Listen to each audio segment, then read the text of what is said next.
ఉల్లి ధర ఘాటెక్కింది. రీటైల్ మార్కెట్లో కేజీ ధర 40 నుంచి 45 రూపాయల వరకు పలుకుతోంది. మహారాష్ట్ర మార్కెట్ నుంచి దిగుమతులు తగ్గడమే ధర పెరుగుదలకు కారణమని వ్యాపారులు చెబుతున్నారు. మరోవైపు కూరగాయల ధరలు కూడా భారీగానే పెరుగుతున్నాయి. ఏపీలోనే ఉల్లి దిగుమతులకు తాడేపల్లిగూడెం మార్కెట్ పేరొందింది. ఇక్కడికి షోలాపూర్, నాసిక్, పూణే, అహ్మద్నగర్ ప్రాంతాల నుంచి నిత్యం కనీసం 450 టన్నుల వరకు ఉల్లి దిగుమతులు జరుగుతుంటాయి. రాష్ట్రంలోని వివిధ ప్రాంతాలతో పాటు ఈశాన్య రాష్ట్రాల్లోని మార్కెట్లకు సైతం ఇక్కడి నుంచే ఉల్లి ఎగుమతులు జరుగుతుంటాయి. ప్రస్తుతం రోజుకు 240 టన్నుల ఉల్లి మాత్రమే వస్తోంది. ఫలితంగా వారం రోజులుగా ధరలు పెరుగుతున్నాయి.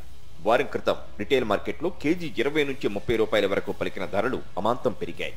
ఆటోలపై ఇళ్లకొచ్చి నాసిరకం ఉల్లిని 3 కిలోలు 100 రూపాయలకు విక్రయిస్తుండగా దుకాణాల వద్ద నాణ్యతను బట్టి కిలో 40 నుంచి 45 రూపాయల వరకు అమ్మకాలు చేస్తున్నారు. కూరగాయల ధరలు కూడా రెట్టింపయ్యాయి. వేసవి ఎండలు గోదావరి లంకలు, మెట్ట ప్రాంతాల్లో సాగు చేసే కూరగాయ పంటలకు తీవ్ర నష్టం కలిగించాయి. అధిక ఉష్ణోగ్రతలకు పూత మాడిపోయి దిగుబడులు పడిపోయాయి.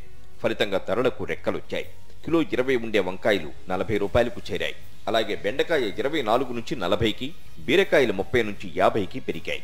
ఇతర ప్రాంతాల నుంచి దిగుమతి చేసుకునే క్యారెట్, బీట్రూట్, బంగాళాదుంప ధరలు నిలకడగా ఉండగా టమాటా 20 నుంచి 50 రూపాయలకు పెరిగింది. ప్రస్తుతం పెరిగిన ఉల్లి ధరలు తాత్కాలికమేనని హోల్సేల్ వ్యాపారులు చెబుతున్నారు. 4 రోజులుగా తాడేపల్లిగూడెం మార్కెట్కు దిగుమతులు తగ్గాయని తెలిపారు. 2-3 రోజుల్లో మహారాష్ట్ర మార్కెట్లోకి పాత నిలబలు రానున్నట్లు అక్కడి వ్యాపారులు చెబుతున్నారన్నారు. అవి అక్కడి మార్కెట్కు చేరితే శుక్రవారం నాటికి ధరలు దిగివచ్చే అవకాశం ఉందనంటున్నారు వ్యాపారులు.